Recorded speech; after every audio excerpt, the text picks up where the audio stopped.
Morning ছাত্ৰ ছাত্ৰীসকল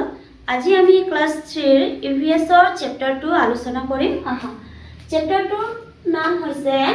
আমাৰ বিদ্যালয় এখন ৰত্নপুৰ গাঁৱৰ জাকত জিলিকা বিদ্যালয় ৰিংকি পৰিণীতা জেনিফাৰ ৰাজু পদুম পাৰুকহত ইয়াৰ ছাত্ৰ ছাত্ৰী বিদ্যালয়খন সকলোৰে অতিকৈ আদৰৰ ৰিংকিহঁতে বিদ্যালয়খনৰ চৌহদটো আৰু শ্ৰেণী কোঠাসমূহ সদায় পৰিষ্কাৰ পৰিচ্ছন্ন কৰি ৰাখে এইটো এখন কি বুলি কোৱা হৈছে ৰত্নপুৰ গাঁৱৰ জাকত জিলিকা বিদ্যালয় হয় নাই ইয়াত ৰিংকি পৰিণীতা জেনিফাৰ ৰাজু পদুম পাৰুকহত ইয়াৰ কি বুলি কোৱা হৈছে ছাত্ৰ ছাত্ৰী সিহঁতে কি কৰে নিজৰ বিদ্যালয়খন পৰিষ্কাৰ পৰিচ্ছন্ন কৰি ৰাখে চোৱা আৱৰ্জনা পেলাবলৈ নিৰ্দিষ্ট ডাষ্টবিন ব্যৱহাৰ কৰে শুকান ডাল পাত ফল মূলৰ বাকলি কণীৰ খোলা শাক পাচলিৰ আৱৰ্জনা আদি পেলাবলৈ সেউজীয়া ৰঙৰ ডাষ্টবিন ব্যৱহাৰ কৰে এতিয়া কি বুলি কোৱা আছে তোমালোকে ইয়াত দেখি পাইছা যে দুটা ডাষ্টবিন দিয়া আছে হয় না ইয়াত আৱৰ্জনা পেলাবলৈ নিৰ্দিষ্ট ডাষ্টবিন ব্যৱহাৰ কৰে আৰু শুকান ডাল পাত ফল মূলৰ বাকলি কণীৰ খোলা হয় না শাক পাচলিৰ সেইবিলাক ক'ত পেলাই ইহঁতে এই সেউজীয়া ডাষ্টবিনখনত পেলায় চোৱা এই আৱৰ্জনাবোৰ সহজে পচি মাটিৰ লগত মিহলি হৈ যায় সেইবোৰ কি হৈ যায় সকলোখিনি পচি মাটিৰ লগত মিহলি হয় আনহাতে চকলেটৰ বাকলি পেলনীয়া কাগজ প্লাষ্টিকৰ বটল স্কেলৰ টুকুৰা আদিৰ বাবে নীলা ৰঙৰ ডাষ্টবিন ব্যৱহাৰ কৰে ইয়াত কি বুলি কোৱা আছে আনহাতে আমি চকলেটৰ বাকলি পেলনীয়া কাগজ প্লাষ্টিকৰ বটল স্কেলৰ টুকুৰা আদিবোৰ আমি কি কৰোঁ এই নীলা ৰঙৰ ডাষ্টবিনখনত আমি পেলাওঁ হয় নাই এই আৱৰ্জনাবোৰ পুনৰ ব্যৱহাৰ কৰি কিছুমান নতুন বস্তু তৈয়াৰ কৰিব পাৰি এনেদৰে নতুন বস্তু তৈয়াৰ কৰাৰ প্ৰক্ৰিয়া পুনৰ ব্যৱহাৰ বুলি কোৱা হয় ইয়াত কি বুলি কোৱা হৈছে কিছুমান প্লাষ্টিকৰ যোনটো আমি পেলাওঁ হয় নাই পেলনীয়া বস্তুৰ পৰা আমি কিছুমান নতুন বস্তু বনাব পাৰি সেইখিনিক আমি কি বুলি কওঁ পুনৰ ব্যৱহাৰ বুলি কওঁ বিদ্যালয়ৰ এঠাই গাঁত খান্দি গছৰ ডাল পাত আদি পেলোৱা হয় সেইবোৰ তাতে পচি সাৰ হয় ইয়াকে পচন সাৰ বুলি কোৱা হয় ৰিংকিহঁতে এনে পচন সাৰৰ গছৰ পুলিৰ ফুলৰ পুলি আদি ৰুওঁতে ব্যৱহাৰ কৰে ইয়াত কি বুলি কোৱা আছে এখন বিদ্যালয়ত কি কৰে এটা গাঁত খান্দি ডাল পাত বা যিবোৰ পচি যায় হয় না সেইবোৰ কি কৰে গাঁতত সিহঁতে পেলায় তাৰপিছত কি হয় ইয়াৰ পৰা কি হয় তাতে পচি সাৰ হৈ যায় হয় না সেইবোৰ ইয়াক কি বুলি কোৱা হয় সেইবোৰক পচন সাৰ বুলি কোৱা হয় তলত দিয়া আৱৰ্জনাবোৰ কোনটো ডাষ্টবিনত পেলাবা আঁচ টানি নিলোৱা এতিয়া আমি অলপ আগত পাইছিলোঁ যে প্লাষ্টিকৰ বস্তুখিনি পেলনীয়া বস্তু আমি কি কৰোঁ নীলা ডাষ্টবিনত পেলাওঁ আৰু যিবোৰ আমাৰ পচি সাৰ হোৱা বস্তুখিনি আমি কি কৰোঁ সেউজীয়া ডাষ্টবিনত পেলাওঁ হয় নাই চোৱা প্ৰথমতে দিয়া আছে আলুৰ বাকলি প্লাষ্টিকৰ বটল কণীৰ খোলা লাইটৰ বাল্বৰ টুকুৰা কাপোৰৰ টুকুৰা পেলনীয়া কাগজ চিপছৰ খালী পেকেট গছৰ শুকান পাত এতিয়া আমি কি কৰোঁ আলুৰ বাকলি আমি সেউজীয়া ডাষ্টবিনত পেলাওঁ প্লাষ্টিকৰ বটল আমি নীলা ডাষ্টবিনত পেলাওঁ কণীৰ খোলা আমি কি কৰোঁ সেউজীয়া ডাষ্টবিনত ভৰাওঁ আৰু লাইটৰ বাল্বৰ টুকুৰা আমি নীলা ডাষ্টবিনত পেলাওঁ কাপোৰৰ টুকুৰা আমি নীলা ডাষ্টবিনত পেলাওঁ তাৰপিছত পেলনীয়া কাগজ সেউজীয়া আৰু চিপছৰ খালী পেকেট নীলা ডাষ্টবিনত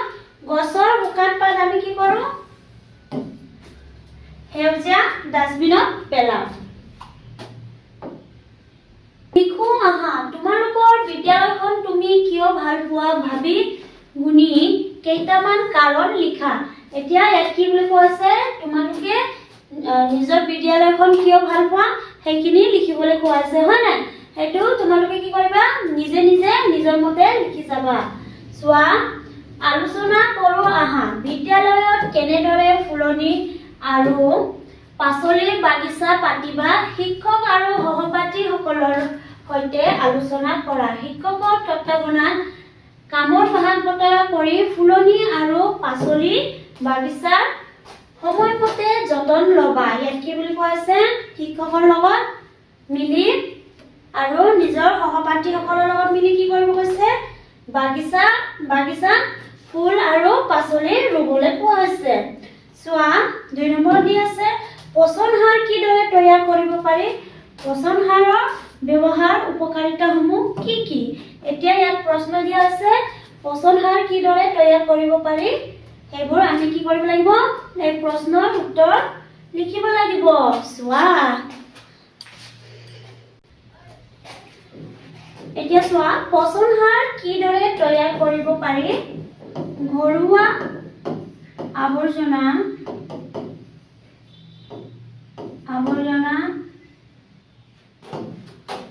যেনে আলুৰ বাকলি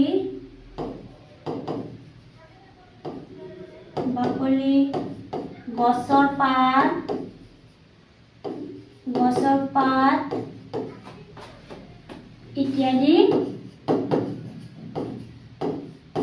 ইত্যাদি কি কৰা হয় গাঁতত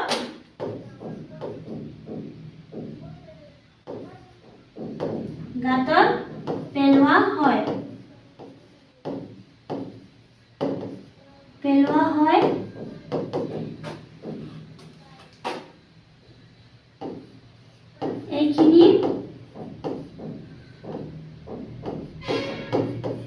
এইখিনি কিছুদিনৰ পাছত কি হয় পচন সাৰ তৈয়াৰ হয়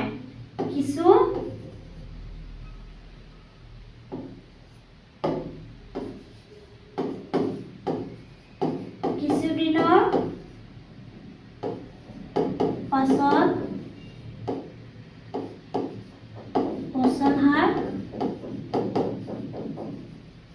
পচন সাৰ তৈয়াৰ হয় আৰু কি বুলি কোৱা আছে পচন সাৰ ব্যৱহাৰৰ উপকাৰিতাসমূহ কি কি এতিয়া চোৱা পচন সাৰৰ উপকাৰিতাসমূহ কি কি হৈছে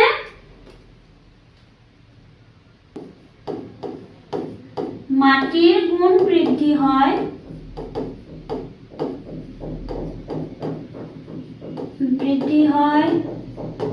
আৰু 2 নম্বৰত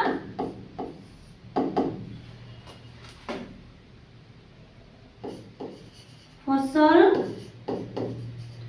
ভাল হয় আৰু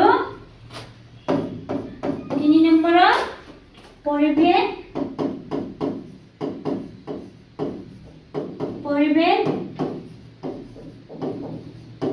সুৰক্ষিত কৰে এইখিনি হৈছে আমাৰ পচন সাৰ ব্যৱহাৰৰ উপকাৰিতাসমূহ তোমালোকে জানানে পেলনীয়া কাগজ প্লাষ্টিকৰ সামগ্ৰী আদিৰে পুনৰ কামত অহা বস্তু কিছুমান সাজি ল'ব পাৰি যেনে পেলনীয়া কাগজৰ পৰা কাগজৰ ফুল মালা কলাজ আদি হয় না আমি পেলনীয়া বস্তুৰ পৰা কিছুমান বস্তু পুনৰ সাজিব পাৰো হয় না যেনে মালা কাগজৰ মালা হয় না কাগজৰ পৰা আমি কি বনাব পাৰো কাগজৰ ফুল কলাজ এইখিনি আমি পুনৰ বনাব পাৰো চোৱা তোমালোকৰ বিদ্যালয়ৰ চৌহদত আৰু তাৰ কাষত পৰি থকা পেলনীয়া বস্তুবোৰ চাই তলত দিয়া ধৰণে তালিকা প্ৰস্তুত কৰা ক্ৰমিক নং 1 উদাহৰণ হিচাপে দিয়া হৈছে তোমাৰ নিজৰ নিৰীক্ষণ মতে তালিকাখন প্ৰস্তুত কৰিবা প্ৰয়োজন হ'লে শিক্ষক আৰু ডাঙৰৰ সহায় ল'বা ইয়াত কি বুলি কোৱা আছে আমি কোনখিনি আমি যিটো পেলনীয়া বস্তু হয় না পেলনীয়া বস্তুৰ পৰা আমি পুনৰ কি কি তৈয়াৰ কৰিব পাৰোঁ সেইখিনি আমাক লিখিবলৈ কোৱা হৈছে প্ৰথমতে আছে উপহাৰ বন্ধা ৰং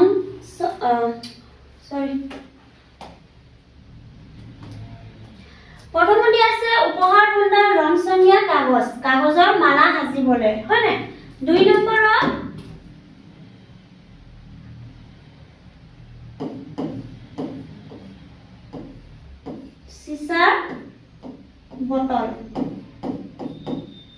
চিচাৰ বটল পৰা আমি কি সাজিব পাৰোঁ ফুলদানি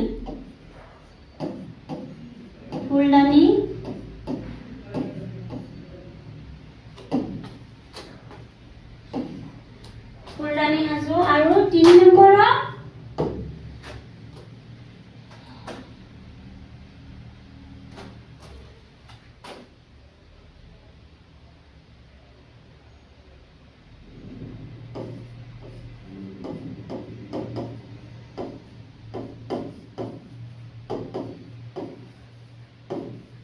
পেলনীয়া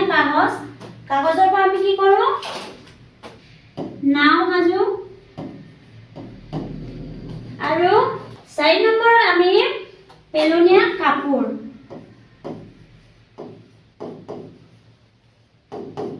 কাপোৰৰ পৰা আমি কি কৰিব পাৰোঁ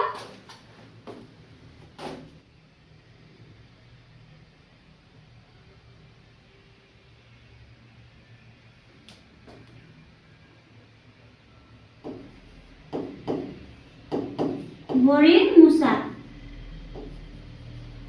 পেলনীয়া কাপোৰৰ পৰা আমি ভৰি মোচা বনাব পাৰোঁ এনেদৰে তোমালোকে কি কৰিবা যিখিনি আমি পেলনীয়া বস্তুৰ পৰা সাজিব পাৰোঁ তোমালোকে নিজৰ মতেও লিখিব পাৰা ইয়াৰ পৰাও লিখিব পাৰা 5 নম্বৰত প্লাষ্টিকৰ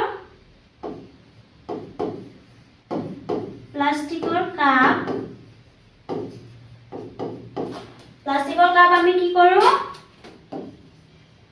কলম ৰখাৰ ষ্টেণ্ড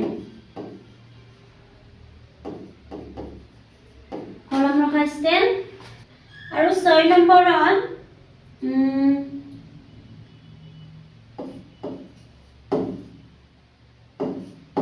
ফুটা গামলাত আমি কি কৰোঁ ফুল ৰুবলৈ এইখিনি আমি কি কৰোঁ পেলনীয়া বস্তুৰ পৰা কিছুমান পুনৰ ব্যৱহাৰ কৰোঁ ৰিংকিহঁতৰ বিদ্যালয়খন উত্তৰ দিশে এখন পাহাৰ আছে দক্ষিণ দিশত এখন ফুলনি আৰু বিদ্যালয়লৈ সোমোৱা গেটখন আছে পূব দিশত এখন পাচলিৰ বাগিচা আৰু এজোপা ডাঙৰ আহঁত গছ আছে পশ্চিম দিশত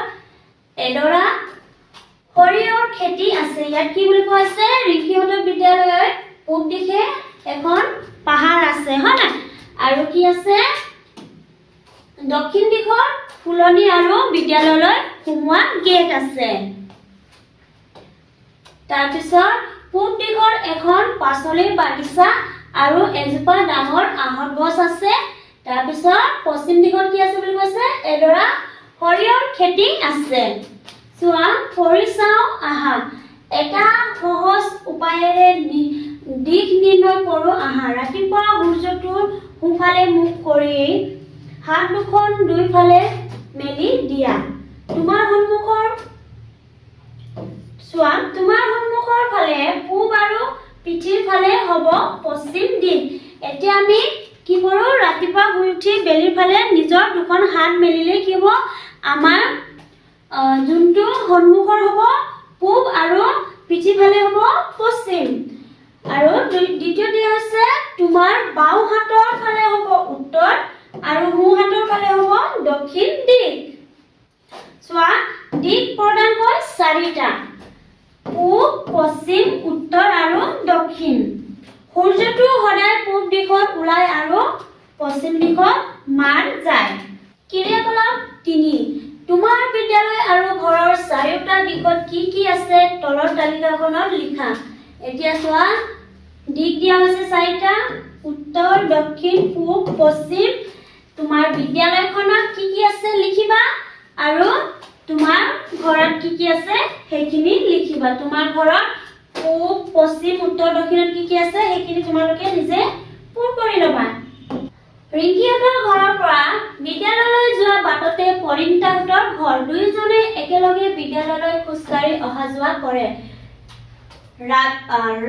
ৰাজহাঁহৰ সমস্যাৰ বাবে বাবুলে হুইলচেয়াৰ ব্যৱহাৰ কৰে। বিদ্যালয়লৈ অহা যোৱা কৰোঁতে ৰিংকিহঁতে তাক সহায় কৰে। বাবুলে বৰ সুন্দৰকৈ ছবি আঁকে আৰু বাঁহী বজায়। আজিৰ সময়ত ৰিংকিহঁতে প্ৰায়ে বাবুলৰ পৰা ছবি আঁকিবলৈ আৰু বাঁহী বজাবলৈ শিকে। এতিয়া কি বুলি কোৱা আছে, ৰিংকিহঁতৰ ঘৰৰ পৰা বিদ্যালয় যোৱাৰ বাটতে পৰিণীতাৰ ঘৰ, হয় নাই? দুয়োজনে একেলগে মিলি কি কৰে খোজকাঢ়ি যায় আৰু বাবুলৰ কি সমস্যা আছে বুলি কোৱা আছে, ৰাজহাঁহৰ সমস্যাৰ হোৱাৰ বাবে বাবুলে হুইলচেয়াৰ ব্যৱহাৰ কৰে আৰু বাবুলক কোনে লৈ যায়, ৰিংকি আৰু পৰিণীতাই কি কৰে তাক যাবলৈ সহায় কৰে, বিদ্যালয়লৈ যাবলৈ সহায় কৰে। আৰু কি বুলি কোৱা আছে, বাবুলে বৰ ধুনীয়াকৈ ছবি আঁকি আৰু বাঁহী বজায়। বাবুলৰ পৰা ৰিংকি আৰু পৰিণীতাহঁতে কি কৰিছে, ছবি আঁকিবলৈ আৰু বাঁহী বজাবলৈ শিকিছে। লিখো আহা। 1 নম্বৰত দিয়া হৈছে ৰিংকিহঁতৰ ঘৰৰ পৰা বিদ্যালয়লৈ যোৱা বাটটো ছবিত বিচাৰি উলিয়াই এডাল পেঞ্চিলেৰে আঁচ টানি দেখুওৱা। ছবিখনত বিদ্যালয়লৈ যোৱা বাটত কি দেখিছা? এতিয়া আমাক ইয়াত কি দিয়া হৈছে, ছবি দিয়া হৈছে আৰু ৰিংকিহঁতৰ ঘৰৰ পৰা বিদ্যালয়লৈ যোৱা বাটটো কি কৰিব কোৱা হৈছে, আমাক আঁচ টানিব কোৱা হৈছে। আৰু বাটত আমি কি দেখিলো চোৱা, এয়া হৈছে ৰিংকিহঁতৰ ঘৰ। ৰিংকিহঁতৰ ঘৰৰ পৰা আমি এনেদৰে ওলাই গৈ ইয়াত আমি কি কৰিছো, বিদ্যালয়লৈ পাইছো, হয় নাই? এতিয়া চোৱা, বিদ্যালয়লৈ যাওঁতে আমি কি দেখিলো, বাবুলহঁতৰ ঘৰ দেখিলো, ডাকঘৰ দেখিলো, চিকিৎসালয় দেখিলো, হয় নাই? বাছ ষ্টপ দেখিলো, এইখিনি আমি নামঘৰ দেখিলো। ৰিংকিহঁতৰ ঘৰৰ পৰা বিদ্যালয়লৈ যাওঁতে আমি এইখিনি দেখিবলৈ পাইছো। 2 নম্বৰত চোৱা, ৰিংকিহঁতৰ ঘৰটো বিদ্যালয়ৰ কোন দিশে আছে? এতিয়া কি বুলি কোৱা আছে, ৰিংকিহঁতৰ ঘৰটো বিদ্যালয়ৰ কোন দিশে আছে? এতিয়া হৈছে ৰিংকিহঁতৰ ঘৰ, ইয়াত চোৱা দিয়া আছে পূব, পশ্চিম, উত্তৰ, দক্ষিণ। এতিয়া বিদ্যালয় হৈছে দক্ষিণ আৰু বিদ্যালয় হৈছে উত্তৰ আৰু ৰিংকিহঁতৰ ঘৰ হৈছে দক্ষিণ।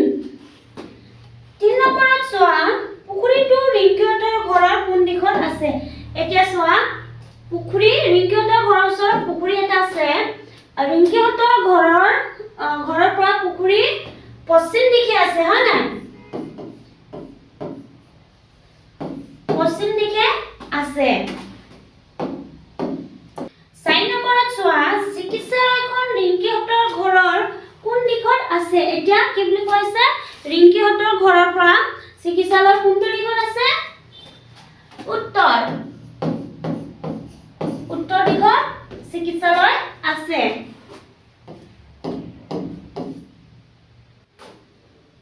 কৰি চাও আহা। প্ৰথমত দিয়া হৈছে, কাষৰ ছবিখনত দেখুৱাৰ দৰে তোমালোকৰ শ্ৰেণী কোঠাত টেবুলখন জুখি চোৱা। টেবুলখন জুখোতে কোনে কিমান বেগত পালা বহীত লিখি ৰাখা। এতিয়া এইখিনি কি কৰিব লাগিব, তোমালোকে নিজে বিদ্যালয়খনত গৈ নিজে জুখি পিনি নিজৰ বহীত লিখি ৰাখিবা। চোৱা, এতিয়া তোমালোকৰ হাতৰ বেগবোৰ মিলাই চোৱা, কোনে কিমান বেগত পালা। এনেদৰে জুখোতে সকলোৰে জোখবোৰ নিমিলিল নহয়নে বাৰু? এতিয়া ইয়াত কি বুলি কোৱা আছে, সকলোৰ হাতটো বেলেগ বেলেগ, হয় না? সকলোৱে জুখোতে বেলেগ বেলেগ জোখ পাম। সেইকাৰণে ইয়াত কোৱা হৈছে যে এনেদৰে জুখোতে সকলোৰ জোখবোৰ কি হ'ব, নিমিলিব। চোৱা, ইয়াৰ কাৰণ কি বুলি ভাবা? সকলোৰে হাতৰ আকাৰ সমান নহয়, সেইবাবে জুখোতে হিচাপটো একে নহল। এতিয়া কি বুলি কোৱা হৈছে, সকলোৰ হাতৰ আকাৰ সমান নহয়, কিয়নো কিছুমান সৰু থাকে, কিছুমান ডাঙৰ থাকে, হয় না? সেইকাৰণে জুখোতে হিচাপটো একে নহয়। এইদৰে হাত ভৰি পতা ৰছী আঙুলি আদিৰে কিছুমান বস্তু জুখিব পাৰি এতিয়া কি বুলি কোৱা আছে এইদৰে হাত ভৰিৰ পতা ৰছী আঙুলিৰে আদিৰে কিছুমান বস্তু জুখিব পাৰি ঠিক তেনেদৰে বস্তুৰ পৰিমাণ জুখিবলৈ হাতৰ মুঠি চামুচ আদিও ব্যৱহাৰ কৰিব পাৰি এই জোখবোৰত কোনো মান্য একক নাথাকে এতিয়া কি বুলি কোৱা আছে এনেদৰে আমি কিছুমান পৰিমাণ জুখিবলৈ হলে হাতৰ মুঠি চামুচ আদি ব্যৱহাৰ কৰো হয় না সেইকাৰণে এই জোখবোৰ কোনো মান্য একক নাথাকে চোৱা এবাৰ এডাল স্কেলৰ সহায়ত প্ৰত্যেকে টেবুলখন জুখি চোৱা আৰু আগৰ দৰে কিমান জোখ পালা বহীত লিখি যোৱা এতিয়া এইখিনি কি কৰিব লাগিব তোমালোকে নিজে লিখিব লাগিব স্কেলেদি জুখি বহীত লিখিবা এইবাৰ দেখা গ'ল যে প্ৰত্যেকৰ জোখ একে বা সমান হৈছে কিয়নো স্কেলৰ পৰা জুখিলে স্কেলডাল সকলোৰে একে থাকে হয় না আৰু হাতৰ যোগেদি জুখিলে কিছুমানৰ হাত ছুটি কিছুমানৰ দীঘল হয় না এইবোৰ থাকে চোৱা এই কথাৰ পৰা তোমালোকে বাৰু কি শিকিলা আমাৰ সকলোৰে হাতৰ জোখ সমান নহয় সেয়ে এহাত এবেগেট আদি এককবোৰ বেলেগ বেলেগ এনেদৰে জোখ মাপ কৰিলে বেলেগ বেলেগ মাপ পোৱা যায় গতিকে এনে ধৰণৰ অসুবিধা দূৰ কৰিবলৈ নিৰ্দিষ্ট একক ব্যৱহাৰ কৰিব লাগে যেনে স্কেল হয় না চোৱা এতিয়া আমি অনুশীলনী প্ৰশ্নসমূহ চাওঁ প্ৰশ্ন 1 হৈছে উত্তৰ লিখা ক নম্বৰ প্ৰশ্নটো হৈছে দিক কেইটা আৰু কি কি আমাৰ দিক কেইটা দিক 4টা হয় না দিক 4টা উত্তৰ দক্ষিণ পূব পশ্চিম এতিয়া চোৱা ক নম্বৰ প্ৰশ্ন আছে তোমালোকৰ বিদ্যালয়ৰ চাৰিসীমাত কি কি আছে লিখা এতিয়া তোমালোকে নিজৰ বহি নিজে যাৰ যাৰ স্কুলত যি আছে হয় না বিদ্যালয়ত সেইখিনি নিজে লিখিবা মই কিছুমান লিখি দিছো উত্তৰ আমি লিখিম যে আমাৰ বিদ্যালয়ৰ বিভিন্ন ধৰণৰ গছ-গছনি দোকান ফুলৰ বাগান কুঁৱা ইত্যাদি আছে তোমালোকৰ বিদ্যালয়ৰ ওচৰত কি কি আছে চাৰিসীমাত তোমালোকে ধুনীয়াকৈ লিখি ল'বা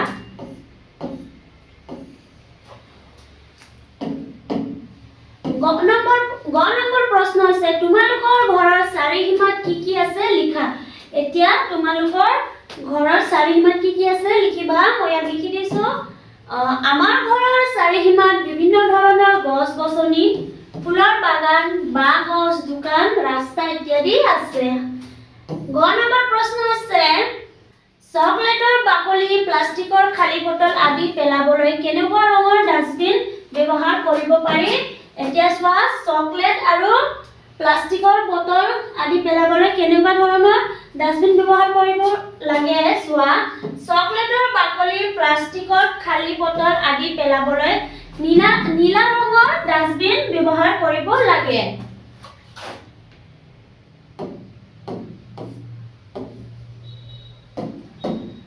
2 নম্বৰ প্ৰশ্ন হৈছে খালি ঠাই পূৰ কৰা এতিয়া আমি কি কৰিব লাগিব খালি ঠাই পূৰ কৰিব লাগিব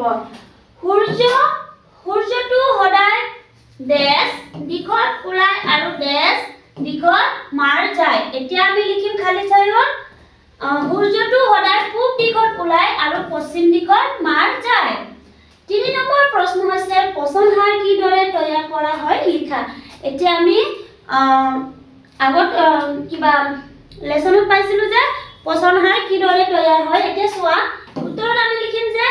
বিদ্যালয় বা ঘৰত যিকোনো এঠাইত গাঁত খান্দি গছৰ ডাল পাত ফল-মূলৰ বাকলি শাক-পাচলিৰ আৱৰ্জনা আদি পেলোৱা হয় সেইবোৰ তাতে পচি সাৰ হয় ইয়াকে কি বুলি কোৱা হয় পচন সাৰ বুলি কোৱা হয় 4 নম্বৰ প্ৰশ্ন চোৱা পেলনীয়া কাগজৰ পৰা কি কি বস্তু সাজিব পাৰি লিখা এতিয়া আমি কিছুমান পেলনীয়া বস্তুৰ পৰা পুনৰ কি কি সাজিব পাৰি চোৱা পেলনীয়া কাগজ পুনৰ ব্যৱহাৰ কৰি বহু বস্তু তৈয়াৰ কৰিব পাৰি যেনে